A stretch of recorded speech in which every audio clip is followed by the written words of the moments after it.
최근에 유진이가 아내에게 이런 말을 했습니다. 엄마에게는 틀이 있어. 이 말을 듣는 순간에 저희 아내는 속으로 좀 놀랐다고 합니다. 혹시 나도 모르는 사이에, 자신도 모르는 사이에 아이들을 억압하고 통제한 건 아닐까 하는 그런 생각 때문입니다. 유진이의 말이 계속 이어집니다. 그런데 엄마의 틀은 굉장히 커. 그래서 내가 자유롭게 그 안에서 살 수 있도록 하는데, 그런데 내가 가끔 그 틀을 벗어나려고 하면 엄마는 혼을 내든지 해서 강하게 나를 끌고 들어오는 것 같다는 그런 이야기를 이어서 합니다. 이 말을 듣고 저희 아내가 안심했다고 합니다. 아내와 저는 아이를 낳기 전에 이미 이름을 유진이라고 정해 놓았습니다.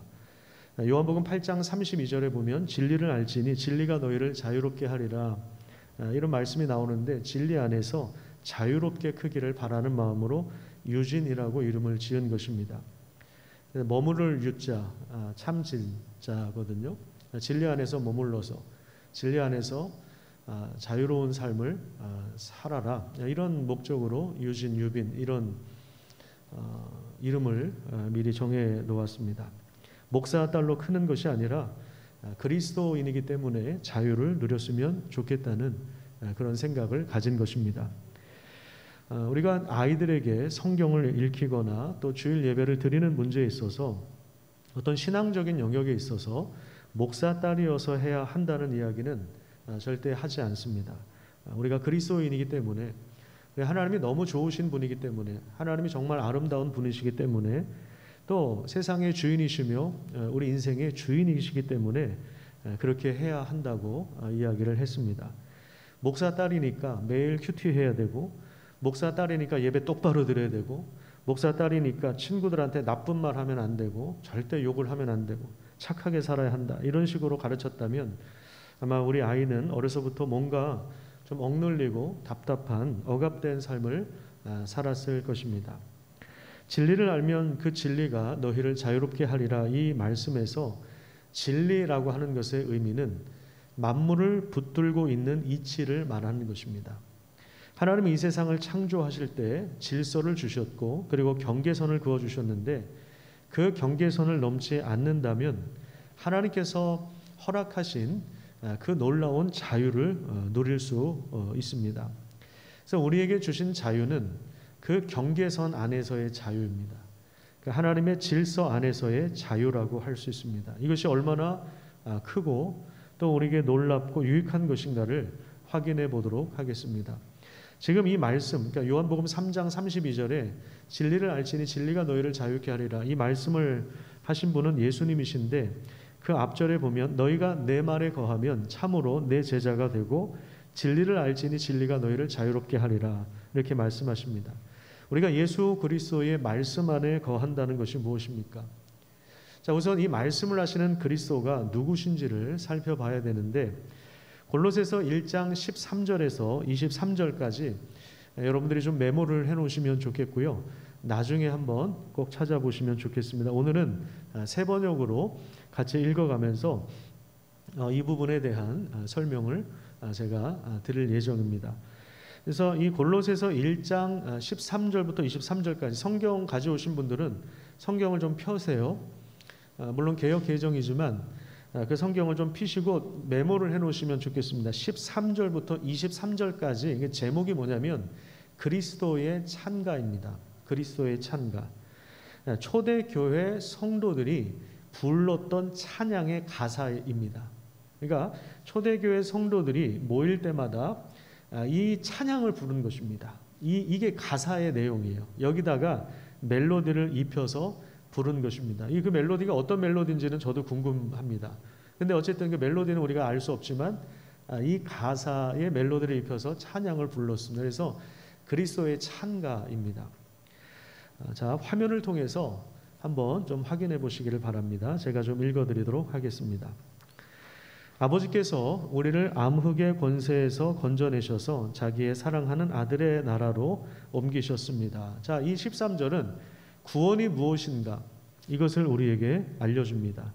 구원이라고 하는 것은 우리를 암흑의 권세에서, 즉 마귀가 통치하는 권세에서 건져내셔서 사랑하는 아들의 나라, 어떤 나라입니까?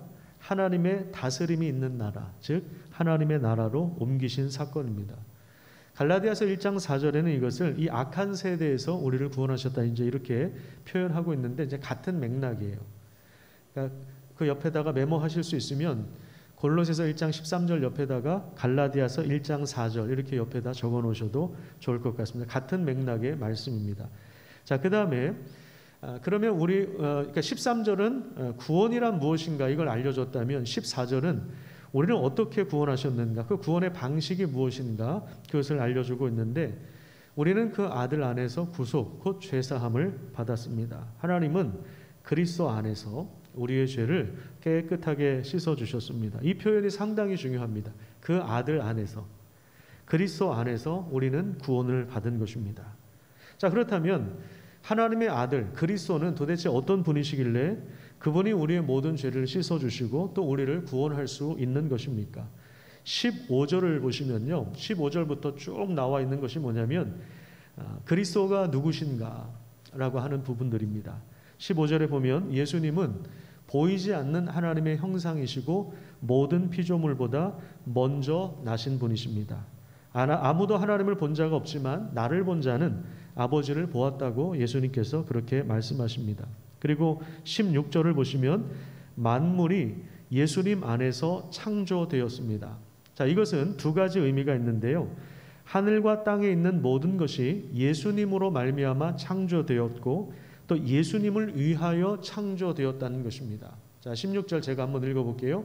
만물이 그분 안에서 창조되었습니다. 하늘에 있는 것과 땅에 있는 것들, 또 보이는 것들과 보이지 않는 것들, 왕권이나 주권이나 권력이나 권세나 할 것 없이 모든 것이 그분으로 말미암아 창조되었고 그분을 위하여 창조. 그러니까 두 가지 의미예요. 그리스도 안에서 창조되었다라고 하는 것은 예수님으로 말미암아 창조되었고, 그 다음에 누구를 위하여? 그리스도를 위하여. 그러니까 이 세상에 보이는 것이든 보이지 않는 것이든 모든 존재하는 모든 것은 다 그리스도 안에서, 그리스도로 말미암아 또 그리스도를 위해서 존재하는 것입니다. 원래 이것이 창조 목적이에요. 그래서 여기 보면 가운데 보시면 왕권, 주권, 권력, 권세, 이게 뭡니까? 우리가 지금 대통령을 뽑기 위해서 경선에 들어간 정당도 있고 경선의 룰을 정하는 정당도 있는데, 그래서 이제 각 정당에서 대통령 후보를 이제 내야 하는 그런 과정을 밟고 있지 않습니까? 대통령을 뽑는 것, 한 나라의 왕을, 주권자를 뽑는 것은 굉장히 중요한 일이죠. 그런데 여기 보니까 왕권이나 주권이나 권력이나 모든 권세가 그리스도로 말미암아 창조되었고 그리스도를 위하여 창조되었다는 것입니다. 무슨 얘기입니까? 사람들은 자기가 선호하는 사람의 표를 던지지만 세상의 모든 왕을 세우시고 패하시는 분이 바로 예수 그리스도라고 하는 것입니다. 왜냐하면 모든 것이 그리스도를 위해서 존재하는 것이기 때문에 그렇습니다. 자, 그 다음에 17절에 보시면 만물은, 그분은 만물보다 먼저 계신 분입니다. 그리고 만물은 그리스도 안에서 유지됩니다. 예수님 안에서 만물이 존속하는 것입니다. 그러니까 예수님은 정말 대단한 분이시죠. 세상에 예수 그리스도와 비할 자가 없습니다. 자, 그런데 그분이 우리를 위하여 십자가에서 죽으셨습니다. 18절부터 제가 읽도록 하겠습니다. 18절. 그분은 교회라는 몸의 머리가 되십니다. 그는 근원이시며 죽은 사람들 가운데서 제일 먼저 살아나신 분입니다. 무슨 얘기예요? 그리스도가 이 땅에 오셔서 죽으시고 다시 살아나셨다는 것입니다. 그 이유는 그분이 바로 만물의 으뜸이 되시기 위해서, 만물의 대표, 만물의 머리, 만물을 주관하시는 분이 되시기 위함입니다. 하나님께서는 그분의 안에 모든 충만함을 머무르게 하시기를 기뻐하시고 그분의 십자가의 피로 평화를 이루셔서 그분으로 말미암아 만물을, 곧 땅에 있는 것들이나 하늘에 있는 것들이나 다 자기와 기꺼이 화해시켰습니다. 정말 놀라운 찬양 아닙니까? 초대교회 성도들이, 골로새 교회 성도들이 이 찬양을 부르고 있었던 거예요. 이들에게는 신약 성경이 있지 않았죠. 우리는 신약 성경을 가지고 있지만, 근데 그리스도에 대해서 어떻게 알았을까? 구약 성경을 통해서. 그들은 예수 그리스도가 누구신지를 깨달았고 사도들을 통해서 가르침을 받았던 것입니다. 그래서 이 노래를 만들어서 이 노래를 부르면서 하나님을 찬양한 것입니다. 또 21절에 보시면 전에 여러분은 악한 일로 인하여 하나님을 멀리 떠나 있었고 마음으로 하나님과 원수가 되어 있었습니다. 그러나 지금은 하나님께서 그리스도의 죽으심을 통하여 그분의 육신의 몸으로 여러분과 화해하셔서 여러분을 거룩하고 흠이 없고 책망할 것이 없는 사람으로 하나님 앞에 내세우셨습니다. 자기 앞에 내세우셨습니다. 그러므로 여러분은 믿음에 튼튼히 털을 잡아서 굳건히 서 있어야 하며 여러분들이 들은 복음의 소망에서 떠나지 말아야 합니다. 이 복음은 하늘에 있는 모든 피조물들에게 전파되었고 나 바울은 이 복음의 일꾼이 되었습니다. 자, 이렇게 말씀하고 있습니다. 만물을 창조하신 그리스도, 모든 만물이 예수 그리스도를 위하여 있는데 그분이 이 땅에 오셔서 우리를 대신하여 죽으시고 부활하셔서 교회의 머리가 되셨다는 것입니다. 그래서 자신의 피로 평화를 이루시고 우주 만물과 하나님을 화해시키는 중보자의 역할을 감당하신 것입니다. 그래서 하나님을 거부하고 그리고 하나님이 정해놓은 경계선을 침범하고 그 질서를 무너뜨리는, 그래서 결국에 인간이 죽을 수밖에 없는 그 저주 가운데 있었는데 이 부분을 해결하시기 위하여 예수님이 오셔서 십자가에서 죽으신 것입니다. 십자가에 못 박힌 그리스도 그리고 부활하신 그리스도 안에서 하나님은 우리를 구원하셨으며 마귀의 통치에서 벗어나서 하나님의 다스림을 받는 자리로 옮겨주셨습니다. 이것이 바로 구원인데 이 구원은 오직 그리스도를 믿음으로 가능한 것입니다. 오직 그리스도를 믿음으로만 가능한 거예요. 자, 사도행전 14장을 한번 살펴보도록 하겠습니다. 이 구원으로 인하여 우리는 이 믿음으로 인하여 구원을 받았어요. 그리스도를 믿는 믿음으로 구원을 받았고 이 구원으로 인해서 우리는 진정한 자유를 누리게 된 것입니다. 사도행전 14장을 보시면 자, 어떤 사건이 나오냐면 바울과 바나바가 이고니온이라고 하는 지역에서 전도하고 그 다음에 8절에 보면 루스드라에서 전도합니다. 전도했다는 것은 그리스도를 전했다는 거예요. 교회에 데리고 나왔다 이게 아니라 그리스도를 전했다는 것입니다. 자, 그런데 바울과 바나바가 예수 그리스도를 전한 이 지역, 이고니온이나 루스드라 이 지역이 지금 바로 이 갈라디아서 교회의 배경이 되는 지역입니다.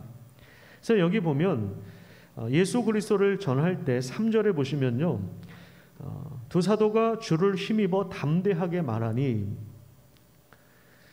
주께서 그들의 손으로 표적과 기사를 행하게 하여 주사 자기 은혜의 말씀을 증언하게 하셨다 이렇게 말씀하고 있습니다.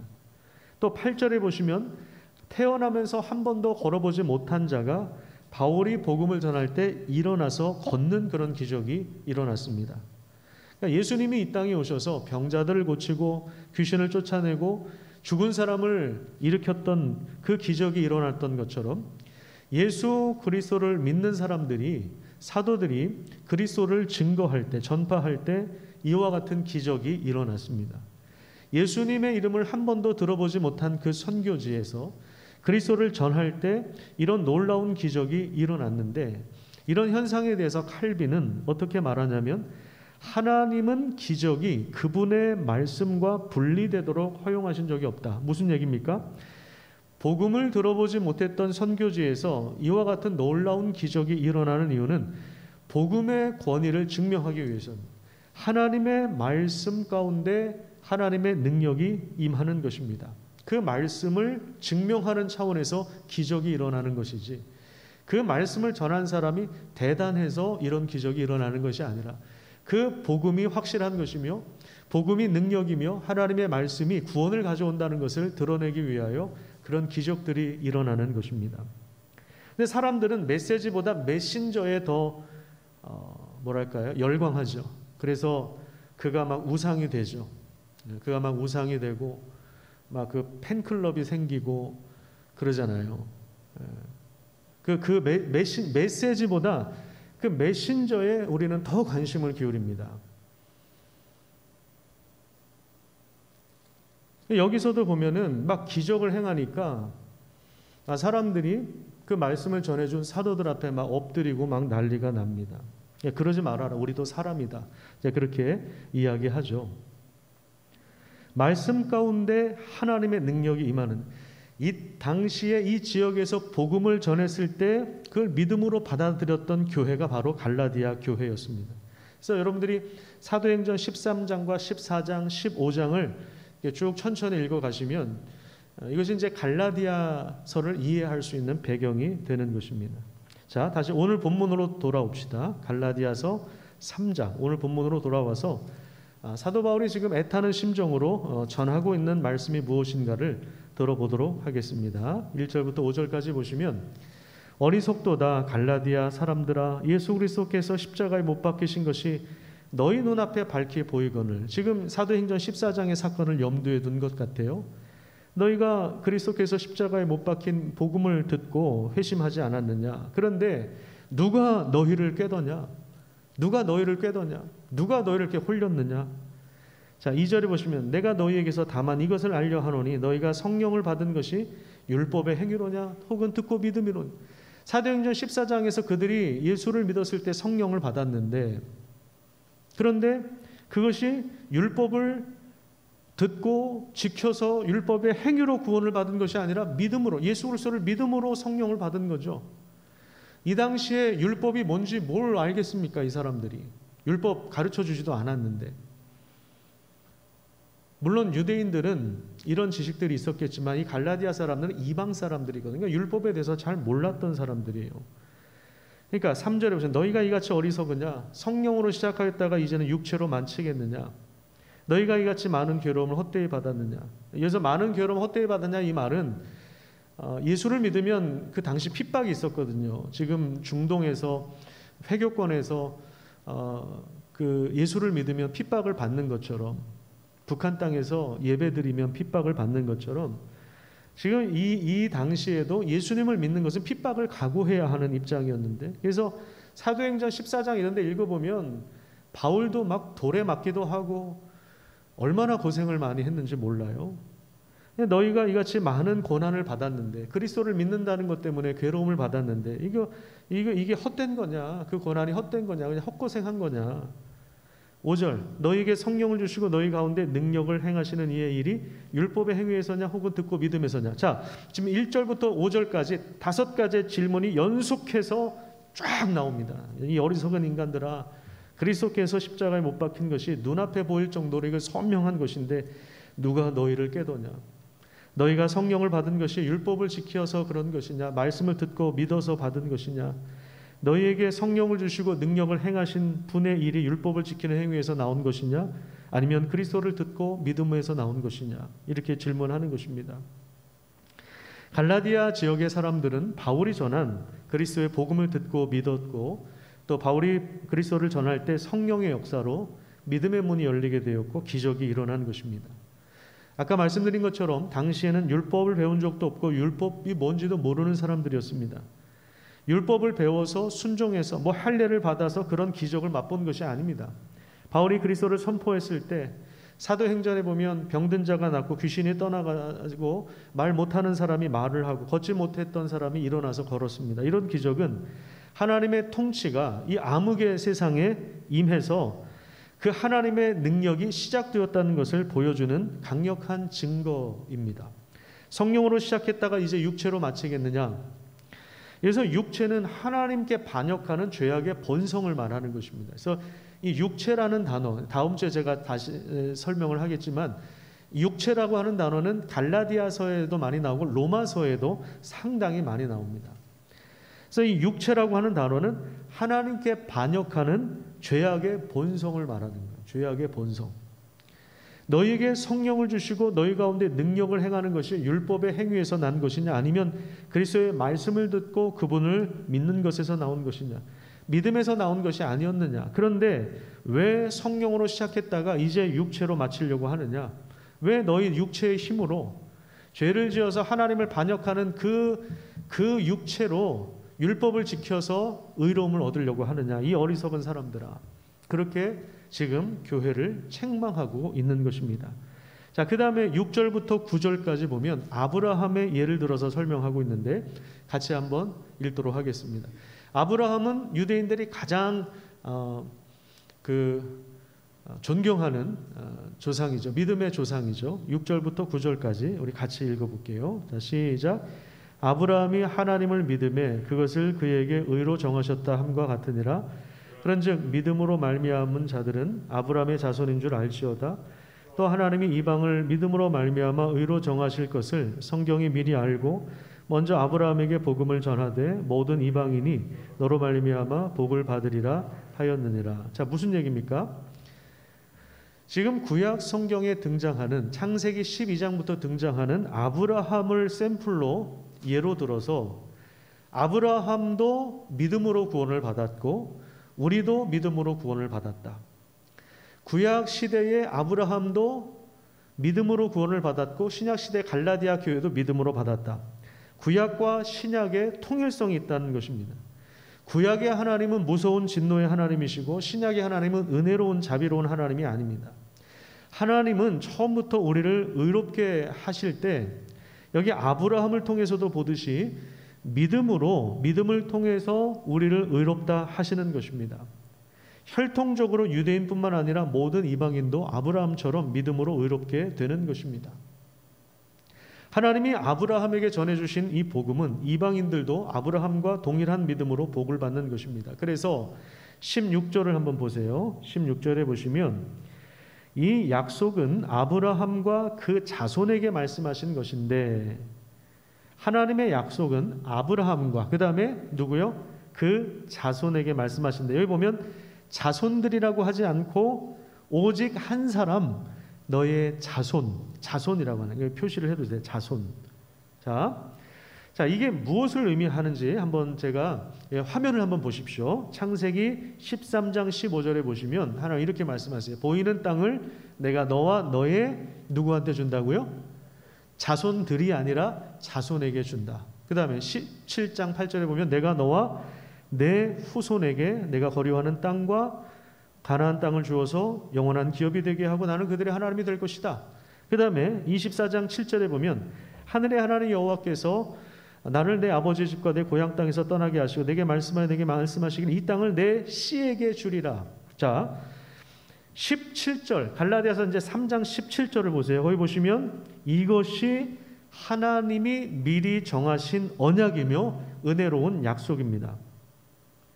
여기서 말하는 그 자손 씨 그분이 누구십니까? 그분이 바로 그리스도신 거예요. 그러니까 하나님께서 처음부터 그리스도를 통해서 그분을 믿음으로 우리를 의롭게 하시고 우리에게 구원을 주신다라고 하는 계획을 주셨던 것입니다. 에베소서 1장에 보면 이게 창세 전부터 우리를 위하여 예정하신 것이라고 그렇게 말씀하고 있는 것이죠. 이것이 이제 17절 갈라디아서 3장 17절에 보시면 하나님께서 미리 정하신 언약인 것입니다. 창세 전부터 미리 정하신 언약이며 은혜로운 약속이에요. 그러면 율법은 뭐예요? 17절에 나온 대로 430년 후에, 그러니까 창세기 12장 17장 사건이 있은 지 430년 후에 모세를 통하여 주신 그 율법, 그러니까 율법이 먼저가 아니라 믿음이 먼저였다라는 거예요. 그리스도에 대한 약속이 먼저였다라는 거죠. 먼저 하나님께서 이렇게 약속을 하셨기 때문에 언약을 맺으셨기 때문에 430년 후에 생긴 율법이 이 약속을 폐기할 수 없고 그 약속을 헛되게 할 수 없다고 아예 지금 바울이 못을 받고 있는 것입니다. 이제 하나님께서 약속하신 구약 시대부터 약속하신 그리스도께서 오셨고 그리고 그분이 우리를 위하여 죽으셨고 그리고 부활하셨습니다. 그리고 이제 그리스도로 말미암아 새로운 시대가 시작된 것입니다. 새로운 시대가 열린 것입니다. 하나님의 통치가 이 악한 세대에 시작된 것입니다. 무슨 얘기입니까? 하나님 나라가 이미 임한 것입니다. 그 나라에 들어갈 수 있는 문이 열린 것입니다. 예수님이 십자가에 죽으셨다는 것은 죄에 대한 심판, 모든 인간이 율법, 하나님의 그 기준을 만족시키지 못하는 것에 대한 죄의 형벌을 그리스도께서 대신 다 담당하셨다는 것을 말합니다. 그리고 그리스도께서 부활하심으로 의의 옷을 입으셨고 그리스도를 믿는 사람들에게 그 하나님의 의를 주시며 이것에 대한 보증으로 우리에게 보내주신 분이 바로 성령님이신 거예요. 그래서 그리스도 예수의 사람들은 이제 성령의 능력으로 살아가는 거예요. 내 힘으로 율법을 지키는 것이 아니에요. 내 힘으로 누군가를 사랑해야지 아유 미워하면 안 되지 이렇게 하는 게 아니라 이제 우리 안에 성령님이 계시기 때문에 성령님을 따라서 행할 때 율법의 요구가 이루어지는 거예요. 하나님을 사랑하고 이웃을 사랑하는 그 삶이, 십계명을 지키는 그 삶이 이루어지는 거예요. 성령을 받지 않으면 하나님의 그 십계명의 법에 의해서 우리는 모두 죄 아래 갇힌 사람이 되고 하나님의 심판과 진노 아래 갇힌 사람이 되어버립니다. 그런데 이제 그리스도로 말미암아 하나님이 우리에게 성령을 선물로 주셨기 때문에 그 성령님을 따라서 행할 때 율법의 요구를 우리에게 이루어 주시는 거예요. 이게 지금 갈라디아서 3장 4장에서 이야기하는 것이고 5장 6장에서 이야기하는 것이고 로마서에서 계속해서 이것을 이야기하면서 그 절정이 8장 아닙니까? 로마서 8장에서 다 이거 이야기하는 거예요. 율법의 행위로 의로움을 받을 수 없기 때문에, 의로워질 수 있는 인간이 없기 때문에, 그래서 우리가 구원을 받는 것은 오직 예수 그리스도를 통해서 그리스도 안에서 가능한 것입니다. 구원에 필요한 모든 그 율법의 내용을 그리스도께서 다 이루신 것이에요. 십자가에서 예수님 마지막으로 무슨 말씀하셨습니까? 다 이루었다. 그게 하나님이 요구하신 율법의 내용을 다 이루셨다는 그 말이에요. 거기에 덧붙여서 우리가 뭔가를 더 할 게 없어요. 뭘 보태겠습니까? 거기다가 죄를 가진 인간이 뭘 보태겠어요? 할례를 행해서 우리가 할례를 행한다고 우리가 열심히 11조를 낸다고 주일 예배를 드린다고 중요한 거죠. 해야죠. 그런데 그래서 우리가 구원을 받은 것이 아니에요. 우리의 공로가 아니에요. 그리스도의 공로예요. 그래서 이것을 은혜라고 하는 거예요. 은혜는요 전혀 자격이 없는 그걸 받을 자격이 없는 자들에게 주신 하나님의 사랑인 것이죠. 하나님께서 자신의 아들 그리스도를 십자가에 못 박혀 죽게 하셔서 우리 모든 죄를 용서하시고 율법을 지킬 수 없는, 율법을 거부하고 하나님을 거부하는 모든 그 죄를 용서하시고 하나님과 원수되었던 그래서 그 육체를 가진 우리를 구원해 주셨고 하나님을 아버지라 부르게 하셨고 성령의 사람이 되게 하신 것, 이건 가장 놀라운 사랑이며 자기 아들을 내어주신 사랑이에요. 그런데 여러분 생각해 보세요. 이건 너무 큰 사랑이에요. 너무 큰 사랑이어서 우리 상식으로는 도대체 이걸 받아들이기가 쉽지 않아요. 아니 생각해 보세요. 여러분들의 자녀를 무엇과 바꿀 수 있겠습니까? 저는 제 딸이 예를 들어서 학교에서 마음 상하는 일을 겪었다거나 아니면 좀 어디 아프거나 그러면 정말 고통스럽습니다.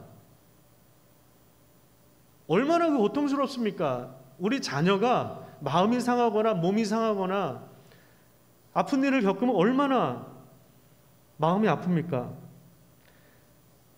여러분 누군가가 저한테 한 50억 준다고 하면 제 딸과 바꾸겠습니까?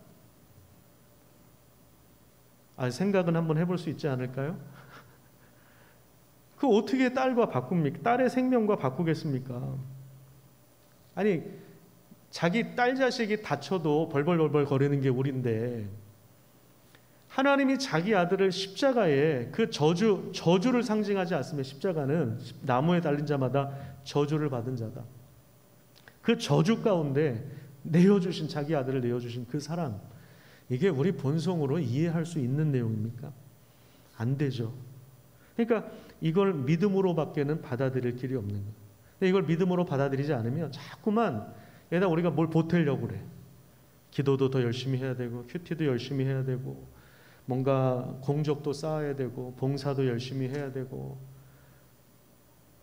가톨릭 중세시대 때 그거 아니에요? 죽은 자들을 위해서 계속 기도시키고 헌금하게 하고 그러면 그 연옥에서 죄를 정화시킬 수 있다. 그래서 천국으로 보내는, 중간 단계에서 천국으로 보내는, 그게 가톨릭의 연옥 사상입니다. 지금도 우리가 가톨릭 신앙을 가진 건 아니지만 교묘하게 이 예수 그리스도의 완전한 구원의 은혜를 교묘하게 흐트러 놓는 그런 사상들이 얼마나 많은지 모릅니다. 믿음으로 우리가 하나님의 사랑과 은혜를 받아들이면 이제 우리의 삶의 의미와 목적과 방향이 달라질 수밖에 없어요. 갈라디아서 2장 20절 말씀을 같이 한번 읽도록 하겠습니다. 시작. 내가 그리스도와 함께 십자가에 못 박혔나니 그런즉 이제는 내가 사는 것이 아니요 오직 내 안에 그리스도께서 사시는 것이라. 이제 내가 육체 가운데 사는 것은 나를 사랑하사 나를 위하여 자기 자신을 버리신 하나님의 아들을 믿는 믿음 안에서 사는 것이라. 자, 우리가 예수를 믿었다, 이 말은 그리스도에게 속했다는 것이고, 그리스도에게 속했다는 것은 그분과 연합되었다는 것이며 그의 죽으심에 동참하는 것입니다. 그래서 우리는 이미 그리스도와 함께 십자가에 못 박힌 존재죠. 그리고 부활하신 그리스도와 함께 다시 살아난 사람들입니다. 그리스도와 함께 살아가는 사람들이에요. 그런데 우리가 여전히 육체를 가지고 살아가는 이유가 무엇입니까? 나를 사랑하셔서 나를 위하여 자기 목숨을 버리신 하나님의 아들을 믿는 믿음 안에서 사는 거예요. 하나님 나라에 들어가는 것도 돈으로도 못 가요. 지식으로 못 가요. 맘 착해도 못 가요. 믿음으로 가는 나라. 그것도 믿음으로 가는 것이지만 우리의 모든 삶 가운데 돈 때문에 어려움을 겪고 인간관계 때문에 어려움을 겪고 그 말만 하면 못 알아듣는 남편들 때문에 답답하고 그 남편을 어떻게 사랑할 수 있어요? 믿음으로 사랑할 수 있는 거예요. 인간적으로는 사랑할 수 있는 게 아니에요. 우리 모든 삶의 영역에서 삶의 현장에서 믿음이 필요한 거예요. 그리스도를 믿는 믿음으로 그게 가능한 거예요. 그 인간이 어떻게 가능합니까? 그건 불가능한 거예요. 그래서 결혼해서 제일 멋있게 제일 잘 살 수 있는 사람이 누구냐? 예수님 잘 믿는 사람. 예수님 잘 믿는 사람이 정말 잘 살 수가 있는 거예요. 여러분, 둘째 아들 탕자가 아버지 재산을 다 탕진하고 돌아왔을 때, 여러분 이거는요, 아버지 재산을 탕진했다는 건요, 그냥 돈을 없앴다는 이 정도가 아니라 아버지의 생명을 길거리에 없애버렸다는 것을 말하는 거예요. 이거는 진짜 후레자식이고 죽어도 마땅한 자식이에요. 아버지의 얼굴을 더 이상 볼 면목이 없는 죽어 마땅한 자식이에요. 그 당시 문화에서는 그랬어요. 재산을 미리 달라고 하는 건 아버지 빨리 죽으십시오. 그거하고 마찬가지. 근데 아버지 재산을 다 탕진하고 돌아올 때 그 둘째 아들의 마음속에 얼마나 죄책감이 많았겠어요. 그런데 아버지는 어떻게 합니까? 둘째 아들을 기다렸습니다. 달려갔습니다. 소고기를 준비했습니다. 축제를 벌였습니다. 반지를 끼워줍니다. 이건 뭐예요? 아들의 지위를, 넌 내 아들이야, 그거예요. 씻겨줍니다. 아들의 지위를 회복해주는. 여기서 아들이 할 일이 뭐예요? 이거 여전히 여러분, 아들이 할 일이 뭡니까? 그 아버지의 사랑을 믿음으로 감사함으로 받아들이면 되는 거예요. 소고기 맛있게 먹으면 되는 거예요. 근데 우리는 자꾸 상추 씻으러 가려고 그러는 거예요. 뭔가 해야 될 것 같아. 가만히 있으면 안 될 것 같아. 불판 닦아야 되고 설거지 하려고 하고. 그건 종이 하는 거죠. 이제 아버지 집에서 자유를 누리면 되는 것입니다. 아버지의 것을 같이 누리면 되는 거예요. 아버지의 경영에 참여하면 되는 거예요. 그게 아들이 할 일입니다. 여러분, 둘째 아들이 아버지하고 만난 이후에 그 다음 날부터 어떻게 살았을까요? 그건 성경이 이야기하고 있지 않죠. 여러분들은 어떻게 사십니까?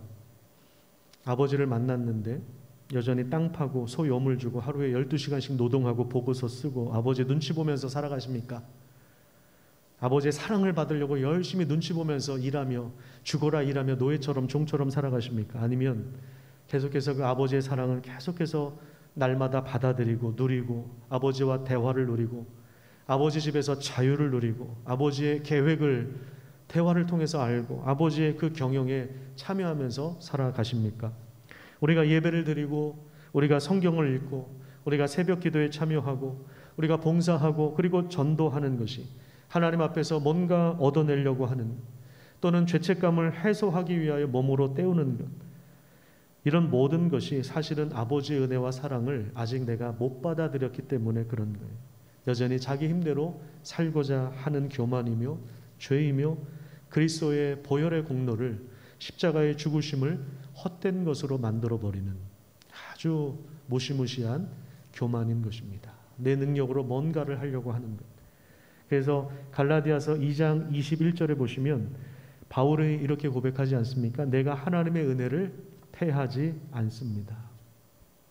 만약 율법을 지키는 것으로 우리가 의롭게 되는 것이라면 그리스도께서 헛되이 죽으신 것이 됩니다. 이렇게 말씀하고 있는 것입니다.